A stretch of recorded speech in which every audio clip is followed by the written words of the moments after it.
it is really interesting that for many of the more purist defenders of payment for ecosystem services, they insist that the social agenda has to remain on the side, that if this is an environmental program, then we need to focus on environmental issues and environmental outcomes. However, we know that a very large proportion of people live still in rural areas, and a massive proportion of these people are very poor and vulnerable. So if we're going to be asking them to be the suppliers of the ecosystem services that feed our cities and that feed our industry, we cannot put on them the burden of actually implementing these environmental improvements and assume that just because they live in a greener place, they're going to be necessarily happier. Profit and livelihoods are equally important in rural areas than in the middle of a city.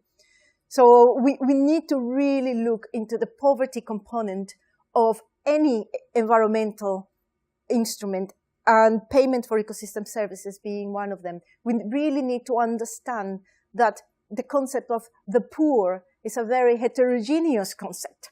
There's many different types of poor people.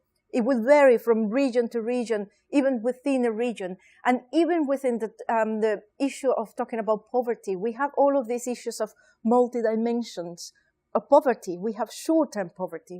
We have long-term poverty. So we really need to be addressing these issues as well when we talk about environmental instruments, if we want to have a change in behavior, and we want to have a change in behavior that will stay now and in the future. We also think that the programs that have managed to integrate both objectives, actively integrate them, not just as a tick box exercise. When you integrate them actively, you get a much higher chance of having a political impact.